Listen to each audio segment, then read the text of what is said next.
إن الحمد لله نحمده ونستعينه ونستغفره ونعوذ بالله من شرور أنفسنا ومن سيئات أعمالنا. من يهده الله فلا مضل له ومن يضلل فلا هادي له، وأشهد أن لا إله إلا الله وحده لا شريك له، وأشهد أن محمدا عبده ورسوله. أما بعد، يا أيها الذين آمنوا اتقوا الله حق تقاته ولا تموتن إلا وأنتم مسلمون. يا أيها الناس اتقوا ربكم الذي خلقكم من نفس واحدة وخلق منها زوجها وبث منهما رجالا كثيرا ونساء، واتقوا الله الذي تساءلون به والأرحام إن الله كان عليكم رقيبا. يا أيها الذين آمنوا اتقوا الله وقولوا قولا سديدا يصلح لكم أعمالكم ويغفر لكم ذنوبكم، ومن يطع الله ورسوله فقد فاز فوزا عظيما. فإن أصدق الحديث كتاب الله، وخير الهدي هدي محمد صلى الله عليه وسلم، وشر الأمور محدثاتها، وكل محدثة بدعة، وكل بدعة ضلالة، وكل ضلالة في النار. அன்பிற்குரிய என் அருமை சகோதரர்களே, அஸ்ஸலாமு அலைக்கும் வரஹ்மத்துல்லாஹி வபரகாத்துஹு. இன்றைய நமது மார்க்க தலைப்பாக வணக்கசாலியான ஜுரைஜின் வரலாறும் படிப்பினைகளும். நபி ஸல்லல்லாஹு அலைஹி வஸல்லம் அவர்கள் சமூகத்தை நேரான வழியின்பால் கொண்டு வருவதற்காக பல முறைகளில் மக்களுக்கு உபதேசம் செய்தார்கள். அதில் அழகிய வரலாறுகளை மக்களுக்கு எடுத்துச் சொல்லியும் மக்களை நல்வழிப்படுத்தினார்கள். இந்த நபிமொழியை பொறுத்தவரையில் இது புகாரி, முஸ்லிம் போன்ற கிரந்தங்களிலே பதிவாக இருக்கக்கூடிய ஒரு செய்தியாகும். அபூ ஹுரைரா ரலியல்லாஹு அன்ஹு அவர்கள் அறிவிக்கக்கூடிய இந்த செய்தி,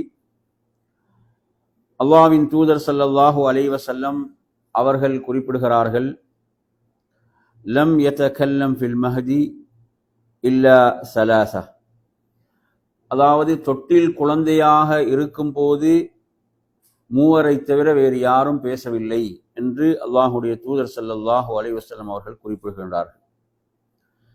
அதில் முதலாவது சொல்கிறார்கள் ஈஸா இப்னு மரியம். அடுத்ததாக சொல்கிறார்கள் வசாஹிபு ஜுரைஜ். அந்த ஜுரைஜுடைய வரலாற்றை, ரஹிமஹுல்லாஹ் அவருடைய வரலாற்றைத்தான் நாம் என்ன செய்கின்றோம், இந்த தலைப்பிலே பார்க்க போகின்றோம். அதே போன்று இதே நபிமொழியிலே இறுதியிலே அல்லாஹுடைய தூதர் கைக்குழந்தையாக பேசிய மற்றொரு வரலாற்றையும் குறிப்பிடுகின்றார்கள். அதை நாம் இறுதியாக பார்ப்போம்.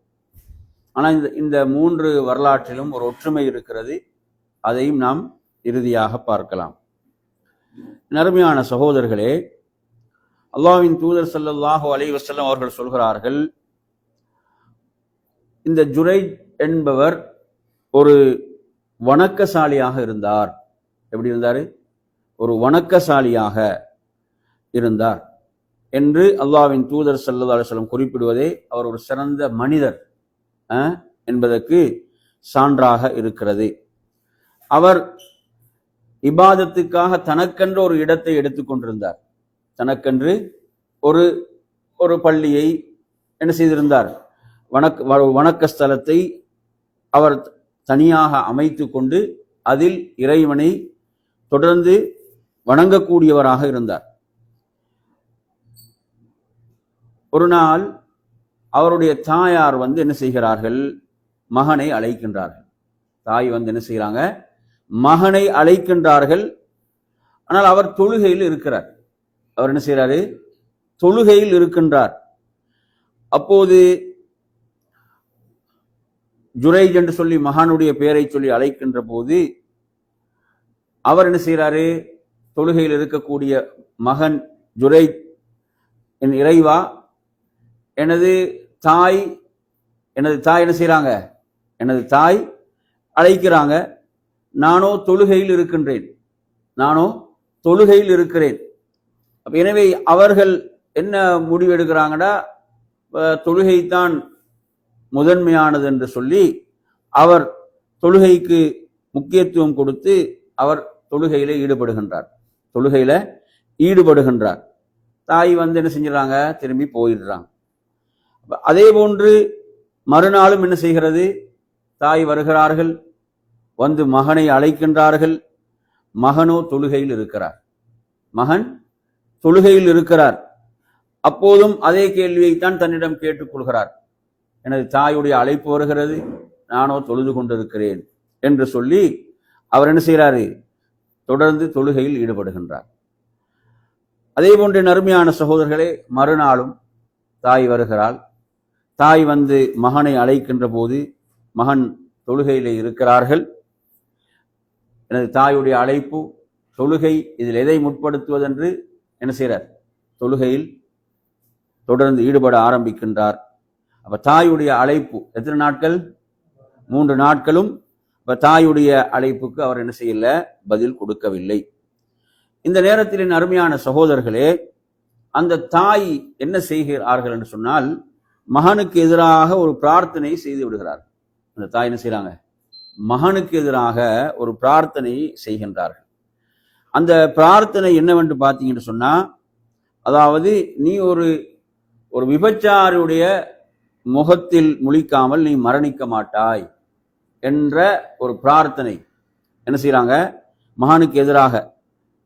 அதாவது யா அல்லாஹ், எனது மகன் என்ன ஒரு விபச்சாருடைய முகத்திலே முழிக்காமல் மரணிக்க கூடாது என்ற அடிப்படையிலே ஒரு பிரார்த்தனையை தாய் செய்து விடுகின்றார் மகனுக்கு எதிராக. என் அருமையான சகோதரர்களே, இப்ப பனு இஸ்ரவேலர்கள், இது பனு இஸ்ரவேலர்கள் உடைய அந்த சமூகத்தில் நடக்கக்கூடிய ஒரு வரலாற்று செய்தி அல்லாஹ்வுடைய தூதர் என்ன செய்யறாங்க? வஹீயின் மூலம் சொல்கிறார்கள், அல்லாஹ் அறிவித்து கொடுத்து சொல்கிறார்கள். என் அருமையான சகோதரர்களே, அந்த மக்கள், அந்த பனு இஸ்ரவேலர்கள் தங்களுக்கு மத்தியில் ஜுரைஜை பற்றி பேசிக் கொள்கிறார்கள். அவர் ஒரு நல்ல வணக்கசாலி, இப்படி வணக்கத்தில் ஈடுபடக்கூடிய ஒரு மனிதர் என்று என்ன செய்யறாங்க? அவரை பற்றி பேசுகிறார்கள். இப்படி பேசிக்கொண்டிருக்கின்ற போது அந்த சமூகத்திலே இருந்த ஒரு மோசமான பெண், ஒரு விபச்சாரி, நடத்தை கெட்டவள், ஒரு மோசமான பெண், ஒரு அழகான ஒரு பெண், அவள் என்ன சொல்கிறார் என்று சொன்னால், அதாவது நீங்கள் விரும்பினால் நான் ஜுரைஜை என்ன செய்வேன்? எனது வலைக்குள் போடுவேன். ஜுரைஜை நான் வழிகெடுப்பேன், குழப்பத்தில் ஆழ்த்துவேன், எனக்கு முடியும் என்று சொல்லி அவள் சொல்கிறாள். பாருங்க எப்படி ஒரு சமூகத்தில் எப்படியான நிலைகள்லாம் உருவாதுன்னு பாருங்க. என் அருமையான சகோதரர்களே, அப்படி அவள் ஒரு சவாலை அவர்களுக்கு மத்தியிலே ஒரு சவாலை விட்டு வந்து என்ன செய்கிறாள்? ஜுரைஜ் வணங்கக்கூடிய அந்த ஜுரைஜுடைய அந்த வணக்கஸ்தலம், அந்த இடம், அங்கு வந்து எவ்வாறாவது ஜுரைஜை என்ன செய்ய வேண்டும்? வழிகெடுக்க வேண்டும் என்பதற்காக அவள் முயற்சி செய்கிறாள். அந்த நேரத்திலே அந்த ஆபித், அந்த வணக்கசாலி, அவருடைய அந்த ஈமானிய பலம், ஈமானிய உறுதி, அந்த பெண்ணுடைய ஃபித்னாவிலே அவர்கள் சிக்கவில்லை. அந்த மோசமான பெண்ணுடைய ஃபித்னாவிலே அவர்கள் சிக்கவில்லை. அவர்கள் திரும்பி கூட பார்க்கவில்லை. சுப்ஹானல்லாஹ். எனவே இவளுக்கு இப்போது ஒரு தலை குனிவு. நான் இப்படி ஒரு சவாலை விட்டு வந்தேன், என்னால் அந்த சவாலை என்ன செய்யவில்லை, என்னால் நிறைவேற்ற முடியாமல் போய்விட்டது என்ற அந்த ஒரு வைராக்கியத்திலே இவர் என்ன செய்கிறார் என்று சொன்னால், ஒரு ஆட்டிடையனோடு தவறாக நடந்து ஒரு குழந்தையை பெற்றெடுக்கிறார்.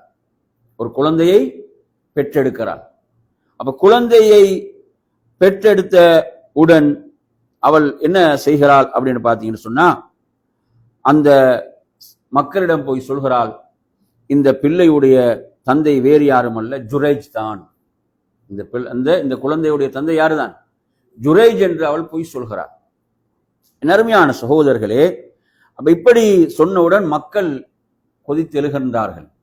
ஜுரைஜை பற்றி நாங்கள் எப்படியெல்லாம் நினைத்திருந்தோம், எப்படிப்பட்ட ஒரு வணக்கசாலி அவர், இப்படி ஒரு மோசமான வேலையை செய்து விட்டாரே என்று சொல்லி என்ன செய்கிறார்கள் என்றால், வந்து அவருடைய அந்த வணக்க ஸ்தலத்தை தான் அவர்கள் இடித்து தள்ளுகிறார்கள், இடித்து தரைமட்டமாக்குகிறார்கள். இந்த மக்கள் எல்லாம் வந்து என்ன செய்கிறார்கள்? அதை இடித்து தரைமட்டமாக்குகிறார்கள். அப்போது அவர் கேட்கிறார், என்னப்பா பிரச்சனை, என்ன காரணம், மாஷானுக்கும் என்ன பிரச்சனை அப்படி என்று சொல்லி கேட்கிறார். கேட்கும் போது மக்கள் சொல்கிறார்கள், நீ இந்த பெண்ணோடு, இந்த மோசமானவளோடு விபச்சாரம் செய்து உன் மூலம் ஒரு குழந்தையை இவள் பெற்றெடுக்கிறாள், ஒரு குழந்தையை பெற்றெடுத்திருக்கிறாள் என்று சொல்லி அந்த மக்கள் சொல்லும் போதுதான் அவருக்கு விஷயமே தெரிய வருது. அவருக்கு என்ன செய்யுது? விஷயமே தெரிய வருகிறது. எனவே அவர் அமைதியாக என்ன கேட்கிறார்கள் என்றால், எங்கே அந்த குழந்தை, எங்கே அந்த குழந்தை என்று கேட்கிறார். குழந்தை கொண்டு வரப்படுகிறது.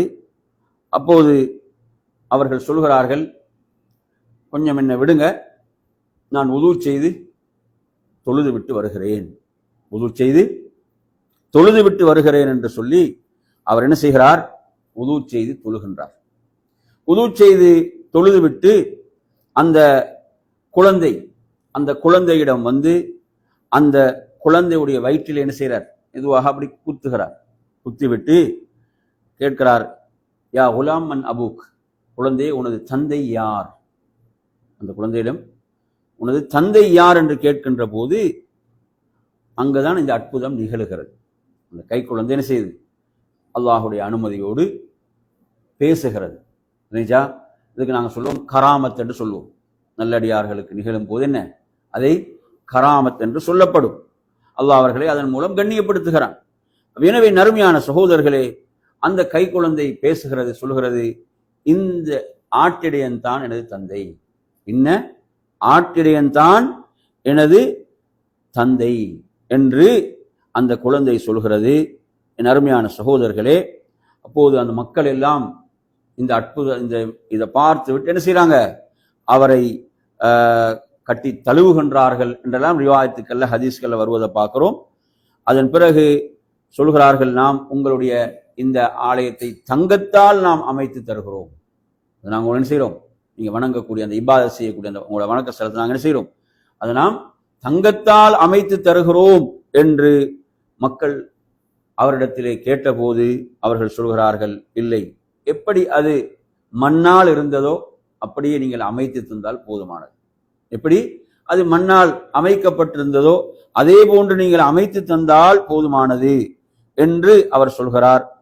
அருமையான சகோதரர்களே, அவ்வாறு அவர்கள் செய்தார்கள் என்பது இந்த செய்தி. நான் உங்களுக்கு இந்த செய்தியை என்ன செய்தேன்? இந்த நபி அவங்க சொன்ன இந்த வரலாற்றை உங்களுக்கு சொல்லிட்டேன். இந்த வரலாறு இப்ப உங்களுக்கு இதை நான் உங்களுக்கு சொல்லிவிட்டேன். இப்போது நாம் இதில் இருந்து நாங்கள் பெறுகின்ற படிப்பினை, இதில் அந்த மூன்றாவது ஒரு குழந்தையும் இருக்குதா இல்லையா, அதையும் இதே ரிவாயத்தில் வருகிறது, அதையும் சொல்லிவிடுகிறேன். அதையும் சொல்லிவிட்டு இதனுடைய படிப்பினைக்கு செல்லலாம். என் அருமையான சகோதரர்களே, இப்ப நபி அவங்க 3 கை குழந்தைகளை தவிர பேசவில்லை என்று சொல்றாங்களே. இப்ப நாங்க 2 பார்த்துட்டோம். யார் யாரு சொல்லுங்க? ஒன்று ஈசா அலைஹிஸ்ஸலாம், மரியம் அலைஹிஸ்ஸலாத்துடைய மகன் ஈசா அலைஹிஸ்ஸலாம். அடுத்தது இந்த ஜுரைஜுடைய வரலாற்றிலே இந்த கை குழந்தை என்ன செய்தது? பேசியது. அடுத்ததாக நீங்க பாத்தீங்கன்னு சொன்னா, அதாவது ஒரு தாய் தனது குழந்தைக்கு பால் ஊட்டி கொண்டிருக்கிறார். பால் ஊட்டி கொண்டிருக்கின்ற போது ஒருவர் நல்ல ஆடம்பரங்களோடு அலங்காரங்களோடு என்ன செய்யறார்? மக்கள் புடைசூழ ஒருவர் போகின்றார். அப்படி போகின்ற போது இந்த காட்சியை பார்த்த அந்த தாய் என்ன செய்கிறாள் என்றால், அல்லாஹ்விடத்தில் இப்படி ஒரு துஆ செய்கிறார். எப்படி ஒரு துஆ செய்கிறாள் என்றால், யா அல்லாஹ், அதாவது எனது இந்த குழந்தையை இவரை போன்று ஆக்குவாயாக. அவர் என்ன அவ்வளோ அலங்காரங்களோடு ஆடம்பரங்களோடு அப்படி போறார். எனவே இதை இப்படி அந்த தாய் தனது குழந்தைக்காக பிரார்த்தித்த போது அந்த குழந்தை என்ன செய்கிறது என்றால், அந்த தாயுடைய மார்பகத்திலிருந்து தனது வாயை அப்படி எடுத்து விட்டு அந்த கை குழந்தை பேசுகிறது. அல்லாஹ் அந்த என்ன செய்யறான்? அந்த அற்புதத்தை நிகழ்த்துகிறான். அந்த குழந்தை சொல்கிறது, என்னை இவரை போன்று ஆக்கிவிடாதே, அல்லாஹும்ம லா தஜஅல்னி மிஸ்லஹ், இவரை போன்று என்னை ஆக்கிவிடாதே என்று அந்த குழந்தை சொல்லி மறுபடியும் என்ன செய்து அந்த பாலை குடிப்பதற்கு ஆரம்பிக்கிறது. அதன் பிறகு ஒரு அடிமை பெண் அடிக்கப்பட்டு துன்புறுத்தப்பட்டு சித்திரவதை செய்யப்பட்டவளாக இழுத்துச் செல்லப்படுகிறார். அந்த காட்சி அந்த தாய் பார்க்கிறான். பார்க்கும்போது அந்த தாய் அல்லாஹ்விடத்துல எப்படி துஆ செய்யறாங்கண்டா, எனது பிள்ளையை இவளை போன்று ஆக்கிவிடாதே அல்லாஹ், இவளை போன்று ஆக்கிவிடாதே. என்ன குற்றச்சாட்டுகள் அங்க அந்த பெண்ணுக்கு எதிராக வைக்கப்படுகிறது என்றால், நீ விபச்சாரம் செய்து விட்டாய், நீ திருடி விட்டாய், இப்படி அவர்கள் சொல்லி சித்திரவதை செய்து கொண்டு இழுத்து கொண்டு அடித்துக் கொண்டு செல்கிறார்கள். எனவே அருமையான சகோதரர்கள், அந்த பெண் என்ன வார்த்தைகளை சொல்றாங்கன்னு ஹதீஸ்ல வருது பாருங்க. அந்த பெண் சொல்றான், ஹஸ்பி அல்லாஹு வ நிஅமல் வக்கீல். சுப்ஹானல்லாஹ். அந்த பெண் சொல்ற என்ன, ஹஸ்பி அல்லாஹு வ நிஅமல் வக்கீல் என்று அந்த பெண் சொன்னவளாகத்தான் செல்கிறார். சுப்ஹானல்லாஹ். அந்த பெண் அதோடு சொல்றார், நான் திருடவும் இல்லை, விபச்சாரம் செய்யவும் இல்லை. அப்ப அந்த தாய் இப்படி பிரார்த்தித்தவுடன் குழந்தை என்ன செய்து பால் குடிப்பதை நிறுத்திவிட்டு அந்த குழந்தை அல்லாஹ் எப்படி சொல்கிறது என்றால், யா அல்லாஹ், என்னை இந்த பெண்ணை போன்று ஆக்கி விடுவாயாக. சுப்ஹானல்லாஹ். நாங்க வெளியில பார்த்து எதையும் என்ன செய்ய முடியாது, முடிவு செய்ய முடியாது இல்லையா? சுப்ஹானல்லாஹ். பாருங்க. எனவே நீங்க இந்த 3 கை குழந்தைகள் பேசியது என்றதுல ஒரு ஒற்றுமை இருக்குது. ஒரு என்ன செய்யுது, ஒரு ஒற்றுமை இருக்கிறத நீங்க பார்க்கலாம். என்ன ஒற்றுமை இருக்கிறது என்றால், அதாவது இங்கு அவர்களுடைய மானம் என்பதுதான், அவர்களுடைய பத்தினித்தன்மையும் அவர்களுடைய அந்த கற்பும் மானமும் பாதுகாக்கப்படுகிறது இல்லையா? இப்ப ஈசா அலைஹிஸ்ஸலாம் கை குழந்தையாக இருக்கும் போது பேசினாங்கடா, யாருக்காக பேசினாங்க? தனது தாய் பரிசுத்தமானவள் இல்லையா, தனது தாய் தூய்மையானவள் என்பதற்காக அவங்க பேசுறாங்க. அல்லாஹ் அந்த கை குழந்தையை பேச வைக்கிறான். சுப்ஹானல்லாஹ். அப்ப அந்த தாயுடைய கற்பென்பது தூய்மையானது, பரிசுத்தமானது என்பதற்கு. அப்ப ஜுரைஜுடைய வரலாற்றை எடுத்தீங்கன்னா, இதுல யாரு தூய்மையானவராக ஆக்கப்பட வேண்டும் சொல்லுங்க? ஜுரைஜ். அவர் தூய்மையானவர், அவர் பரிசுத்தமானவர். அவர் என்ன செய்யல, அப்படி ஒரு பாவத்தை அவர் செய்யவில்லை. சுப்ஹானல்லாஹ். அங்க அந்த குழந்தை அல்லாஹ் பேச வைக்கிறான். அதே போன்று எடுத்தீங்கன்னா 3வது வரலாற்றிலும் அந்த பெண்ணுக்கான குற்றச்சாட்டுல ஒன்றுதான், நீ விபச்சாரம் செய்து விட்டாய் என்பது. அந்த குழந்தை என்னை இந்த பெண்ணை போன்று ஆக்குவாயாக என்பதிலிருந்து என்ன தெரிகிறது? அந்த பெண் தூய்மையானவள், அந்த பெண் பரிசுத்தமானவள், அப்படி ஒரு பாவத்தை தவறை அவள் செய்யவில்லை. சுப்ஹானல்லாஹ். எனவே அருமையான சகோதரர்களே, இப்போது நாம் இந்த மிக முக்கியமாக நாம் இதில் பேசிய ஜுரைஜுடைய இந்த வரலாற்றில் ரஹிமஹுல்லாஹ், இதில் உள்ள சில படிப்பினைகளை அல்லாஹ்வுடைய தூதர் ஒரு வரலாறு சொல்றாங்கடா, அந்த வரலாறு என்ன இருக்கு நமக்கு? நிச்சயமாக அதில் எண்ணற்ற படிப்பினைகள் இருக்கும். அந்த அடிப்படையில நபி ஸல்லல்லாஹு அலைஹி வஸல்லம் அவர்கள் முதலாவது சொல்கிறார்கள், 3 குழந்தைகளை தவிர பேசவில்லை என்றால் அந்த சஹாபாக்களுக்கு அதை செவியேற்க செய்வதில் ஒரு ஆர்வத்தை ஏற்படுத்துறாங்க. அல்லாஹ்வுடைய தூதர் என்ன செய்றாங்க? ஒரு ஆர்வத்தை ஏற்படுத்துவதை நாம் இந்த செய்தியிலே பார்க்கின்றோம். அதே போன்ற அருமையான சகோதரர்களே, அல்லாஹு தஆலா தனது நேசர்களை அல்லாஹ் என்ன செய்வான்? பாதுகாப்பான். என்ன செய்வான்? அல்லாஹ் தனது நேசர்களை கைவிட மாட்டான். தனது நேசர்கள் அல்லாஹ் என்ன செய்ய மாட்டான்? கைவிட மாட்டான் என்ற ஒரு மிகப்பெரிய ஒரு படிப்பினை நாங்க இங்க பார்க்கிறோம். அல்லாஹ்வுடைய தூதர் சொல்றாங்க, இஹ்ஃபஸில்லாஹ யஹ்ஃபஸுக். அல்லாஹ்வை நீ பாதுகாத்துக்கொள், அல்லாஹ் உன்னை பாதுகாப்பான். அல்லாஹ்வை பாதுகாக்கிறா என்ன? நாங்க என்ன படிச்சிருக்கிறோம்? அல்லாஹ்வை பாதுகாக்கிறா சொல்லுங்களேன். அல்லாஹ்வை பாதுகாக்கிறா அவனது கட்டளைகளை நாம் செயல்படுத்துவது, அவனது மார்க்கத்தை நாம் பின்பற்றுவது, அந்த தூய்மையான மார்க்கத்துடைய வழியிலே நாம் என்ன செய்வது? நாம் பயணிப்பது. எனவே அல்லாஹ்வை நீ பாதுகாத்துக்கொள், அல்லாஹ் உன்னை பாதுகாப்பான். அதே மாத்திரமல்ல, இஹ்ஃபஸில்லாஹ தஜிதுஹு துஜாஹக். அல்லாஹ்வை பாதுகாத்துக்கொள், நீ அல்லாஹ்வை முன்னால் பெற்றுக்கொள்வாய் என்றால் என்ன இருக்குது? அல்லாஹ்வுடைய உதவியும் அருளும் உனக்கு கிடைத்துக் கொண்டே இருக்கும். சுப்ஹானல்லாஹ். எனவே பாருங்க, இது ஒரு மிக முக்கியமான ஒரு நற்செய்தியா இல்லையா? நாம் படைத்த ரப்போடு எப்படி நடந்து கொள்கிறோம்? நாங்க ஒவ்வொருவரும் இப்ப கேட்க வேண்டிய ஒரு கேள்வி என்ன? படைத்த ரப்போடு எனது உறவு எப்படி இருக்கிறது? எனது தொடர்பு எப்படி இருக்கிறது? எவ்வளவு தூய்மையாக இருக்கிறது? எந்த அளவுக்கு தூய்மையோ அந்த அளவுக்கு இறை உதவியும் இறை அருளும் நிச்சயமாக உறுதியாக கிடைக்கும். அல்லாஹ் ஒருபோதும் என்ன செய்ய மாட்டான்? கைவிட மாட்டான். இந்த வரலாற்றை நாங்க பார்க்கிறோமா இல்லையா? இந்த வரலாற்றில் அதை பார்க்கின்றோமா இல்லையா? எனவே அருமையான சகோதரர்களே, அல்லாஹு தஆலா சொல்கிறான், அலா இன்ன அவுலியா அல்லாஹ் லா ஹவுஃபுன் அலைஹிம் வலா ஹும் யஹ்ஸனூன். அறிந்து கொள்ளுங்கள், அல்லாஹ்வுடைய நேசர்களுக்கு எந்த பயமும் இல்லை, எந்த கவலையும் இல்லை. அவங்க யாரு? யார்? அவுலியாக்கள். பச்சை ஜுப்பா போட்டு பச்சை தலப்பை கட்டவன் அவுலியாக்கள். யார் அவுலியாக்கள்? இந்த வசனம் அழகா சொல்லுது, இதை ஞாபகம் வச்சுக்கோங்க. அல்லதீன ஆமனு வ கானூ யத்தகூன், அவர்கள் தான் ஈமான் கொண்டு தக்வாவோடு வாழ்பவர்கள், தக்வாவோடு இறையச்சத்தோடு இருப்பவர்கள். அல்லாஹ் சொல்றான், லஹுமுல் புஷ்ரா ஃபில் ஹயாத்தி துன்யா வ ஃபில் ஆஹிரா, அவர்களுக்கு இந்த உலகத்திலும் நற்செய்தி இருக்கிறது, மறுமையிலும் அவர்களுக்கு நற்செய்தி இருக்கிறது என்று அல்லாஹு தஆலா குறிப்பிடுவதை பார்க்கின்றோம். எனவே நறுமையான சகோதரர்களே, அதே போன்று மற்றும் ஒரு மிக முக்கியமான விடயம் என்ன? அல்லாஹ்வுடைய தூதர் ஸல்லல்லாஹு அலைஹி வஸல்லம் நமக்கு சொல்லி தரக்கூடிய ஒரு விஷயம், உங்களுடைய துஆக்கள் ஏற்றுக்கொள்ளப்பட வேண்டுமா, உங்களுடைய பிரார்த்தனைகள் ஏற்றுக்கொள்ளப்பட வேண்டுமா, அதுக்கு முக்கியமான ஒரு முன்மாதிரி இந்த செய்தியில் இருக்கிறது. என்ன? நீங்க சந்தோஷமாக மகிழ்ச்சியாக இருக்கும் போது நீங்க என்ன செய்யுங்க?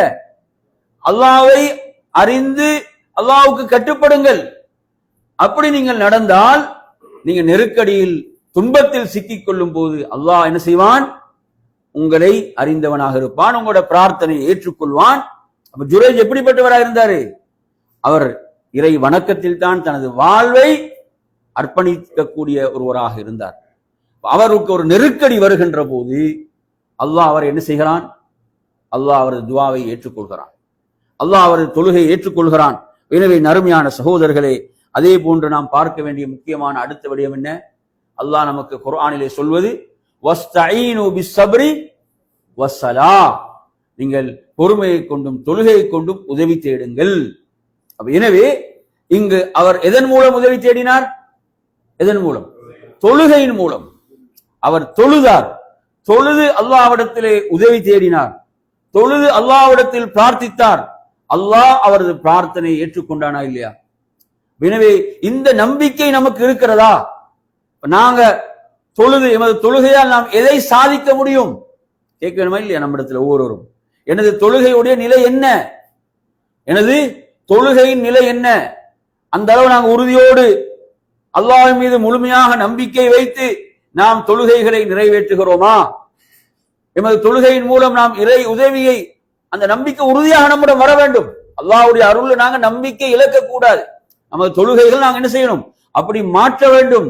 நிச்சயமாக அல்லாஹ் கைவிட மாட்டான். நாம் படைத்த ரப்பிடம் தொழுது அவனிடம் உதவி தேடும் போது நிச்சயமாக அவன் உதவி செய்வான் என்று நாம் உறுதியாக நம்ப வேண்டும். அதற்குத்தான் இந்த வரலாறு சொல்லப்படுகிறது. இந்த வரலாறு அதற்குத்தான் சொல்லப்படுகிறது அருமையான சகோதரர்களே. எனவே இதில் நாம் புரிந்து கொள்ள வேண்டிய மற்றும் ஒரு மிக முக்கியமான ஒரு படிப்பினை தான் பெற்றோர்களுடைய விஷயம். யாருடைய விஷயம்? பெற்றோர்களுடைய விஷயம். இவர் என்ன செய்யறாரு? தொழுகையில இருந்தார். தொழுகையில இருந்த இவர், அதாவது அவர் என்ன ஒரு முடிவு எடுக்கிறாருன்னா, தாயை அழைக்கிறாங்க, இப்ப நான் தொழுது கொண்டிருக்கிறேன், தொழுகை நான் அல்லாஹ்வுக்கு செய்யக்கூடிய ஒரு ஒன்றாக இருக்கிறது. அப்ப எதை முற்படுத்துறது என்று அவர் என்ன செய்யறாரு? எதை முற்படுத்தினாரு? தொழுகையை முற்படுத்தினார்.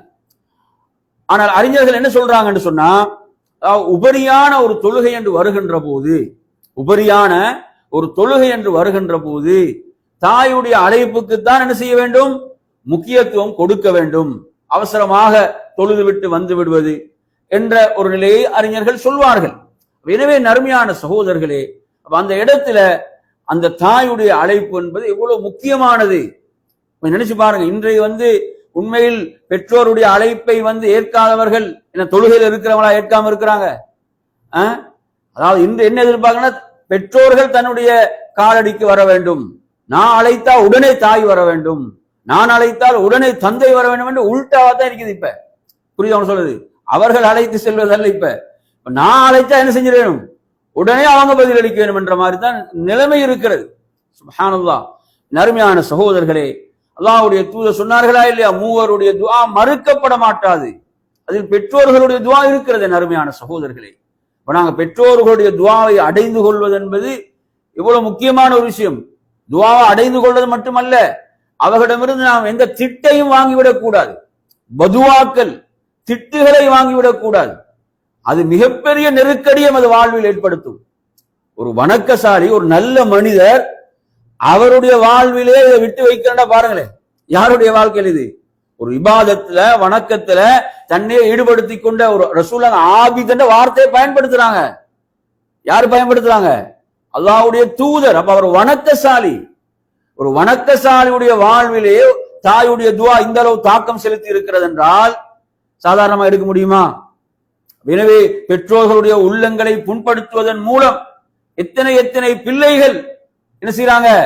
பெற்றோர்களிடமிருந்து மோசமான பிரார்த்தனைகளை, திட்டு பதுவாக்களை வாங்கிக் கொள்கிறார்கள். அல்லாஹ் பாதுகாக்க வேண்டும். அறிஞர்கள் இந்த ஹதீஸுக்கு விளக்கம் சொல்லும் போது சொல்றாங்க, அந்த தாய் வார்த்தையை பயன்படுத்திய காரணத்தால ஜுரை தப்பினார் என்றான். அந்த தாய் என்னதான் சொல்றாங்க? ஒரு விபச்சாருடைய முகத்தில் முழிக்காமல் யா அல்லாஹ் இவன் மரணிக்க கூடாது. அவங்க என்ன சொல்லல, விபச்சாரம் என்ற பாவத்துல ஈடுபடுற மாதிரியா சொல்லியிருந்தாங்கன்னு அல்லாஹ் பாதுகாக்க வேண்டும். பாருங்க, அப்ப ஒரு அவங்களோட துவாக்கள் என்பது சாதாரணமானதல்ல, பெற்றோர்களுடைய துவா என்பது. எனவே நறுமையான சகோதரர்களே, அப்ப நாம் அவர்களுக்கு மிகப்பெரிய ஒரு முக்கியத்துவம், அவர்களுடைய நமது வாழ்வில் அவர்களுக்குரிய இடம் அல்லாஹ்வுக்கு அடுத்ததாக, அல்லாஹ்வுடைய ரசூலுக்கு அடுத்ததாக அவர்களுக்குரிய இடம் இருக்கிறது. சாதாரணமானது அல்ல. இதை நாம் நன்றாக விளங்க வேண்டும். அருமையா அதே போன்று அல்லாஹ்வுடைய தூதர் ஸல்லல்லாஹு அலைஹி அவர்கள் பெற்றோருக்கும் அறிவுரை சொன்னார்கள். என்ன அறிவுரை சொன்னார்கள்?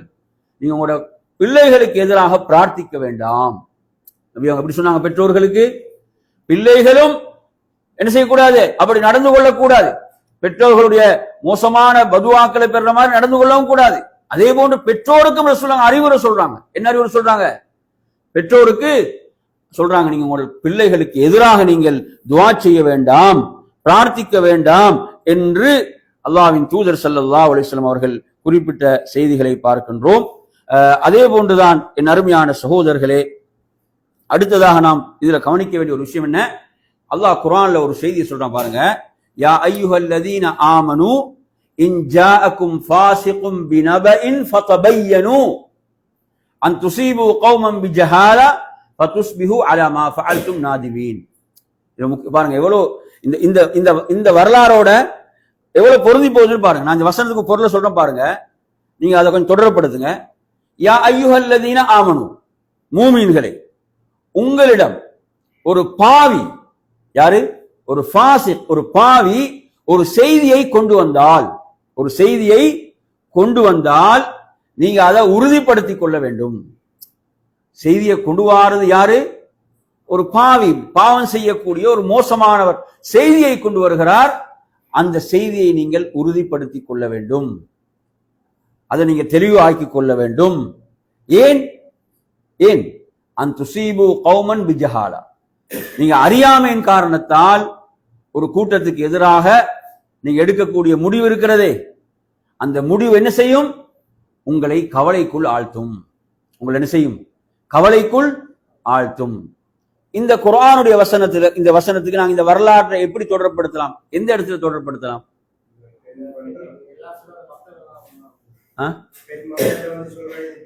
அதாவது அந்த பெண், அந்த மோசமான பெண், அந்த சமூகத்துல ஒரு மோசமா நடத்தி உள்ள அந்த பெண் வந்து சொல்கின்ற போது அந்த மக்களுக்குடைய கடமை என்ன? என்ன செய்யறது? அந்த அவரது இறை இல்லத்தை, அவர் வணங்கக்கூடிய வணக்க ஸ்தலத்தை உடைப்பதல்ல, மாறாக என்ன செய்ய வேண்டும்? அதை உறுதிப்படுத்த வேண்டும். இந்த செய்தி உண்மையானதா? யாருடைய விஷயத்துல சொல்லப்படுது? ஒரு அந்த சமூகத்தில் நல்ல மனிதராக பார்க்கப்பட்ட ஒரு விஷயத்தில் சொல்லப்படுது. எனவே நறுமையான சகோதரர்களே, நம்மிடத்திலும் ஒரு பிரச்சனை இருக்குது. என்ன பிரச்சனை இருக்குதுன்னா, நமக்கு பிடிக்காத ஒத்தனை பத்தி செய்தி வந்தா என்ன செஞ்சிருவோம்? இந்த குர்ஆன் வசனம் நாங்க அப்ளை பண்றது கிடையாது. இந்த குர்ஆன் வசனத்தை நாங்க அப்ளை பண்ண வேண்டுமா இல்லை எங்க வாழ்க்கையில? அதுதானே குர்ஆனுடைய வசனம் என்ன? எங்க வாழ்க்கையில் நாம் அதை அப்ளை பண்ண வேண்டும், அதை நாங்க செயல்படுத்த வேண்டும், அதுக்கு செயல் வடிவம் கொடுக்க வேண்டும். இங்க வந்து செய்தியை வந்து நாங்க ஒரு நல்ல நம்பிக்கையான ஒரு செய்தியை கொண்டு வந்தாலே உறுதிப்படுத்த வேண்டும். அதுதானே நம்பிக்கையான ஒருவர் செய்தியை கொண்டு வந்தாலே. பாருங்க, ஹுதுஹுத் பறவை சுலைமான் அலைஹிஸ்ஸலாத்துல வந்து என்ன சொல்லுகிறது? அதாவது ஜிஅதுக மின் சபஇன் பினபஇன் யகீன் என்று சொல்லு, நான் சப நாட்டுடைய ஒரு உறுதியான செய்தி, சும்மா சொல்லல. அந்த பறவை ஹுதுஹுத் என்ன சொல்லுது? பினபஇன் யகீன், உறுதியான ஒரு செய்தியை கொண்டு வந்திருக்கிறேன். அதனாலதான் லேட். அது லேட்டா தாமதித்து வந்ததுக்குரிய காரணத்தை கேட்கிறாரா இல்லையா சுலைமான் அலைஹிஸ்ஸலாம்? கேட்கும் போது அது சொல்லுது, நான் உறுதியான ஒரு செய்தியோடு வந்திருக்கிறேன். என்ன செய்யறாங்க? இல்ல, உறுதிப்படுத்தேன், இன்னும் உறுதிப்படுத்தேன். என்ன செய்யறாங்க? ஒரு லெட்டர் எழுதுறாங்க. சுலைமான் செஞ்சாங்க, ஒரு லெட்டரை எழுதுகிறார்கள். அந்த சபா நாட்டுடைய இளவரசிக்கு எழுதி உறுதிப்படுத்துறாங்களா இல்லையா? உறுதிப்படுத்தினாங்களா இல்லையா? அப்ப அது என்ன? நபிமார்களுடைய முன்மாதிரி. அப்ப செய்தி எங்கிருந்து வந்தாலும் செய்தி உறுதிப்படுத்தப்பட வேண்டும். இது மார்க்கத்துடைய வழிகாட்டல். அதே நேரத்தில் செய்தியை கொண்டு வரால் டேஞ்சரான ஆளா இருந்தா அப்ப என்ன செய்யணும்? மிக மிக கவனமாக இருக்க வேண்டும். அப்ப எனவே நறுமையான சகோதரர்களே, அப்ப நீங்க பாருங்க, சுப்ஹானல்லாஹ், அல்லாஹ் சொல்றான், நீங்க அந்த செய்தியை வைத்து ஒரு முடிவு எடுப்பீங்களே, அந்த முடிவு என்ன செய்யும் என்று சொன்னால் உங்களை கவலைக்குள் ஆழ்த்தும். அவங்கள அதுக்கு பிறகு அது கவலையில் ஆழ்த்துச்சா இல்லையா? இவர் இபாதத் செய்ய இவருடைய வணக்க ஸ்தலத்தை நாங்கள் உடைத்து விட்டோமே என்ற கவலைக்குள் ஆனார்களா இல்லையா? அவர்கள் நாங்க தங்கத்தால் அமைத்து தரவான்னு கேட்டார்களா இல்லையா? குர்ஆன் சொல்லக்கூடிய இந்த அறிவுரை எமது வாழ்வில் மிக முக்கியமானது. நீங்க எடுத்தீங்கன்னு சொன்னா, நாங்க பார்க்கிறோம், நாங்க வாழக்கூடிய இந்த தொலைத்தொடர்பு சாதனங்கள் பெருகி இருக்கக்கூடிய இந்த காலத்துல செய்திகளை என்ன செய்யறோம்? ஒரு பட்டன் தான் தட்டினா போயிடும், பலருக்கு போயிடும், திரும்ப பெறல, திரும்ப என்ன செய்ய முடியாது, பெற முடியாது. அதில் பலருடைய மானம் இருக்கிறது, பலருடைய வாழ்க்கை இருக்கிறது, பல குடும்பங்களுடைய மானம் இருக்கிறது. சுப்ஹானல்லாஹ், சாதாரண விஷயம் அல்ல, சாதாரண ஒரு விஷயம் அல்ல. மார்க்க விஷயங்களும் தான். மார்க்க விஷயங்களை பாத்தீங்கன்னா இவ்வளவு என்ன செய்யறாங்க? பொய்யான விஷயங்களை பரப்புறாங்க. ஆஷுராவுக்கு பாத்தீங்கன்னா நிறைய பேர் கேட்கிறாங்க, ஒரு பெரிய லிஸ்ட் வருது. ஆஷுராவுடைய நாளில் நடந்தவை என்று ஆதம் அலைஹிஸ்ஸலாத்திலிருந்து ஆரம்பிச்சுக்கிறார். ஆதம் அலைஹிஸ்ஸலாத்திலிருந்து ஆரம்பிச்சு ஆஷுரா நாளில் இது நடந்தது. படிச்சீங்களா? நீங்க யாரும் படிச்சீங்களா? அதை படிக்காது பரவாயில்ல. ஆஷுரா நாள்ல இந்த நபிக்கு இது நடந்தது, இந்த நபிக்கு இது நடந்தது, இந்த நபிக்கு இது நடந்தது, ஒரு பெரிய லிஸ்ட். அங்க எந்த ஆதாரமும் இல்லை, ஆதாரங்களும் எதுவும் கிடையாது. எனவே அப்ப என்ன செய்யறாங்க? மக்கள் இதை பரப்புறாங்க. இது மார்க்கம், தீன், அல்லாஹ், அல்லாஹுடைய ரசூல் உடைய விஷயத்தை சொல்கிறோம், ஆதாரம் எவ்வளவு உறுதிப்படுத்தப்பட வேண்டும். அல்லாஹுடைய தூதர் என்ன சொல்றாங்க? ஒருவனுடைய காதுக்கு எட்டக்கூடிய செய்திகளை எல்லாம் எவன் பரப்புகிறானோ சொல்கிறானோ அவன் பொய்யன் என்பதற்கு அது போதுமான சான்று. சொன்னாங்களா இல்லையா? அவன் பொய்யன் என்பதற்கு அதுவே போதுமான சான்று. எனவே செய்திகள் நறுமை சகோதரர்களை ஒன்றுக்கு பல முறை, அது நாங்க வாழ்ற காலத்துல நீங்க பாத்தீங்கன்னா சுப்ஹானல்லாஹ், ஒவ்வொருத்தர் அந்த யூடியூப் சேனல்களை பாருங்க, சம்பாதிக்கிறதுக்காக வீவச கூட்டுறதுக்காக இவ்வளவு பொய்யான செய்திகள் பாக்குறோமா இல்லையா? எல்லாம் பிரேக்கிங் தான் வருது. எல்லாம் பார்த்தா என்ன, எதை பார்த்தாலும் பிரேக்கிங் தான் போடுறோம். அப்பதான் நிறைய பார்ப்பான். பார்த்தா உள்ளுக்கு போயிட்டு பார்த்தீங்கன்னா ஒன்று இருக்காது. ஏன்? வீவர்ஸ் கூட்டுறது, அதன் மூலம் சம்பாத்தியம், உழைப்பு, இப்படி இதெல்லாம் மறுமையில அதாவது இவர்கள் என்ன விட்டுவிடப்படுவார்களா? அருமையான சகோதரர்களே, ஒருவருடைய மானத்தோடு சம்பந்தப்பட்ட விஷயங்கள் இதெல்லாம் என்ன சும்மா நாளை மறுமையில் விடப்படும் நினைக்கும்? நிச்சயமாக இல்லை. அல்லாஹ் இந்த ஒவ்வொன்றை மிக துல்லியமாக ரப்புல் ஆலமீன் விசாரிப்பான். அங்கு யாரும் தப்ப முடியாது, அங்கு யாரும் தப்ப முடியாது. எனவே நறுமையான சகோதரர்களே, அடுத்ததாக இந்த வரலாற்றில் நாங்கள் படிக்கக்கூடிய மற்றும் ஒரு மிக முக்கியமான ஒரு விஷயம் இருக்கிறது. என்ன தெரியுமா?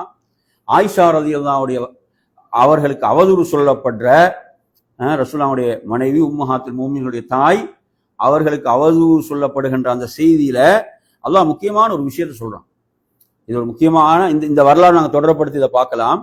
எப்படி என்று சொன்னால், அந்த ஆயிஷா விஷயத்துல அவதூறு சொல்லப்பட்ட செய்தி உங்களோட காதுகளுக்கு எட்டிய போது, இந்த செய்தி உங்களோட காதுக்கு வந்த போது, அதாவது மூமினான ஆண்களும் பெண்களும் பி அன்ஃபுஸிஹிம் கைரா, தங்களுக்குள் நல்லது அல்லவா எண்ணி இருக்க வேண்டும். சுப்ஹானல்லாஹ், இவ்வளவு முக்கியமான இடம் என்று பாருங்க, இவ்வளவு முக்கியமான இடம் என்று பாருங்க. ஆயிஷா விஷயத்துல அதாவது மதீனாவுடைய ஒரு முனாஃபிக் அப்துல்லாஹ் இப்னு உபை இப்னு சலூல் என்ன செய்கிறான்? ஒரு அவதூறை பரப்புகிறான். இந்த அவதூறு வரும்போது அல்லாஹ் என்ன அறிவுரை சொல்றான்டா, இந்த செய்தி மூமினான ஆண்களுடைய பெண்களுடைய காதுகளை அடைகின்ற போது, எட்டிய போது அவர்கள் நல்லதை அல்லவா நினைத்திருக்க வேண்டும். சுப்ஹானல்லாஹ், நினைச்சு பாருங்க. அவர்கள் வகாலு ஹாதா இஃப்கும் முபீன், இது ஒரு தெளிவான அவதூறு என்றல்லவா சொல்லி இருக்க வேண்டும், இது தெளிவான ஒரு அவதூறு என்றல்லவா சொல்லி இருக்க வேண்டும். அப்ப என்ன உங்களுக்கு தெரியுது? என்ன தெரியுது? அல்லாஹ் சமூகத்தில் சில நிகழ்வுகளை ஏற்படுத்தி அதில் எப்படி நடந்து கொள்கிறார்கள் என்று பார்க்கிறான், ஈமான பரிசோதிக்கிறான். நல்லா புரிஞ்சுக்கோங்க, சமூகத்தில் சில நிகழ்வுகள் நடக்குது, அந்த நிகழ்வுகளின் மூலம் நமது ஈமான் பரிசோதித்து பார்க்கப்படுகிறது. நாங்க எந்த லிஸ்ட்ல இருக்கிறோம், நாங்க எதில் இருக்கிறோம். எனவே இன்று நமது நிலை நாம் உரசி பார்க்க வேண்டுமா இல்லையா? அப்ப ஜுரைஜுடைய வரலாற்றில் அவ்வளவு ஒரு சிறந்த மனிதருடைய விஷயத்தில் அந்த மோசமான பெண் வந்து சொன்ன போது நீங்கள் நல்லதை அல்லவா நினைத்து இருக்க வேண்டும் என்று இங்க இருக்குதா இல்லையா? எனவே நறுமை சகோதரர்களே, நமக்கு பிறரை பற்றிய செய்திகள் வரும்போது நாம் அதாவது எப்போதும் நல்லதைத்தான் நினைக்க வேண்டும். ஒரு மூமினை பொறுத்தவரையில மூமினுடைய பண்பு என்ன சொல்லுங்க? நல்லது. அவர்களை பற்றி நல்லதைத்தான் எண்ண வேண்டும். பாருங்க, தபூக்குடைய போர்ல சஹாபாக்கள்ல யாரு முக்கியமான ஒரு சஹாபி? காப் இப்னு மாலிக் அவங்க என்ன செய்யல? தபூக் போர்ல சொல்லுங்க, கலந்து கொள்ள அவங்களுக்கு முடியல இல்லையா? எனவே ரசூலுல்லாஹ் தபூக்கு சென்றதன் பிறகு அவ்வளவு மக்களுக்கு மாதிரி ரசூலுல்லாஹ் அவ்வளவு கவனிக்கிறாங்க, படையை அவ்வளவு அவதானிக்கிறாங்க. படை தளபதி அல்லாஹ்வுடைய தூதர் கேட்கிறாங்க, காபுக்கு என்னப்பா ஆனது? காபை காணவில்லை என்றாங்க ரசூலுல்லாஹ். அவ்வளவு முக்கியமான ஒரு நபித்தோழர், காபு எங்கே? அப்போது ஒருவர் சொல்கிறார், அவரது சொத்து செல்வங்கள், அவருடைய உலக அந்த வசதி வாய்ப்புகள் அவர் என்ன செய்து விட்டது? தடுத்து விட்டது. அப்படின்னு சொல்லும் போது முஆத் இப்னு ஜபல் ரலியல்லாஹு சொல்கிறார்கள், நீங்க சொன்ன வார்த்தை மிக மோசமானது. நாம் அவருடைய விஷயத்தில் நல்லதை தவிர வேறு எதையும் அறிய மாட்டோம்னு சொல்றாங்க. நாங்க இருக்க வேண்டிய இடம் எது? எந்த இடத்துல நாங்க இருக்க வேண்டும்? எனவே ஒருவர் நமது ஒரு சகோதரனை பற்றி தவறாக பேசப்படுகின்ற போது நாம் என்ன செய்ய வேண்டும்? அவர்களது நலவுகளை எடுத்து சொல்ல வேண்டும். இல்லை, இன்றைக்கு நமது பிரச்சனை என்ன என்றால், நமக்கு பிடிக்காத ஒருத்தனா இன்னும் நாங்களும் சேர்த்து என்ன செய்வோம்? அதுல பெட்ரோலை ஊத்துறது, ஊத்தி அதுல இன்னும் அதை என்ன செய்யறது? அதை ஊதி நாங்க பெரிதாக்கக்கூடிய அந்த மோசமான ஒரு நிலையை நாங்க சமூகத்துல பார்க்கிறோம். என் அருமையான சகோதரர்களே, அடுத்ததாக இந்த வரலாற்றில் உள்ள மற்றும் ஒரு முக்கியமான ஒரு விடயம் என்னவென்று சொன்னால், அதாவது ஒருவர் தன் மீது மோசமான அவதூறுகள் குற்றச்சாட்டுகள் வைக்கின்ற போது அவர் என்ன செய்ய வேண்டும்? தனக்காக அவர் பேச வேண்டும், தனது நிலையை நிரூபிக்க வேண்டும்.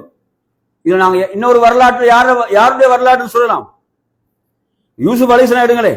யூசுப் அலைஹிஸ்ஸலாம் அவ்வளவு காலம் சிறையில் இருக்கிறாங்க. 10 வருடங்களுக்கு குறைவாக சிறையில் இருந்துட்டாங்க. விடுதலைக்கான வாய்ப்பு வருகிறது. எப்ப விடுதலை ஆகும் தான் எதிர்பார்த்து கொண்டிருக்கிறாங்க. விடுதலைக்கான வாய்ப்பு வருகிறது, ஆனா வெளியே வரல. விடுதலைக்கான வாய்ப்பு வருகிறது, வெளியே வரவில்லை. என்ன சொல்றாங்க? எனக்கு என்ன எதுக்காக உள்ள போட்டீங்க? எதற்காக உள்ள போட்டீங்க? எந்த பெண் அதற்கு காரணமா அவரிடம் கேளுங்கள், யார் உண்மையான குற்றவாளி என்று. சுப்ஹானல்லாஹ். அப்ப எனவே தனது பரிசுத்த தன்மையை நிறுவுகிறார்கள். அந்த பெண் தனது குற்றத்தை ஏற்றுக்கொள்கிறாள். நான் தான் அவரை தவறான வழிக்கு கொண்டு வருவதற்கு முயற்சித்தேன் என்று சொன்ன பிறகு தான் ஒரு பரிசுத்தவான், தூய்மையான என்பதை நிறுவிவிட்டு வருகிறார்கள். சுப்ஹானல்லாஹ். எனவே நறுமையான சகோதரர்களே, இதுவும் ஒரு மூமினுடைய கடமை. ரசூலுல்லாஹ் ரமலான்ல இரவு காலங்கள்ல மஸ்ஜித் நபவியில இத்திகாஃப் இருக்கின்ற போது ஒரு நாள் இருள தான் இருப்பா. இரவுல இத்திகாஃப் இருக்கின்ற போது ரசூலுல்லாஹ்வுடைய மனைவிமார்கள் ரசூலுல்லாஹ்வோட சந்திச்சு பேசிட்டு போவாங்க, அவங்கள விசாரிச்சுட்டு போவாங்க.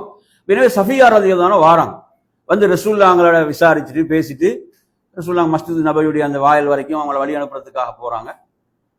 மெதுவாக நடந்து கொண்டு செல்லும் கொண்டிருந்த 2 அன்சாரி தோழர்கள் வேகமா நடக்கிறாங்க. மெதுவா போனவங்க வேகமா போற ஆரம்பிக்கிறாங்க. நபி அவங்க சொல்றாங்க, அலா ரிஸ்லிங், அப்படி நில்லுங்கன்றாங்க. சொல்றாங்க, என்ன? நான் பேசிக்கொண்டிருந்தது எனது மனைவி சஃபியாவுடன்றாங்க ரசூலுல்லாஹ். சுப்ஹானல்லாஹ். அப்ப அந்த சஹாபாக்களே சுப்ஹானல்லாஹ்ன்றாங்க. அப்ப அல்லாஹ்வுடைய தூதர் என்ன சொல்றாங்கடா, நீங்க இந்த இடத்தை விட்டு கடந்து போன பிறகு ஷைத்தான் உங்களை உள்ளத்துல என்ன செய்வான்? போடுவான். அவங்க யாரோட பேசிக்கொண்டிருந்தாங்க என்று போடுவான் ஷைத்தான். சுப்ஹானல்லாஹ். எனவே அது என்ன செஞ்சிடும்? பெரிய பாதிப்பு ஏற்படுத்தும். அல்லாஹ்வுடைய தூதர் விஷயத்தில் இப்படி ஒரு எண்ணம் வந்துச்சுன்னு வைங்களே, ஈமான்லே சந்தேகம் வந்துடும். எனவே அப்ப ரசூலுல்லாஹ் சொல்றாங்க, அப்ப அது என்ன?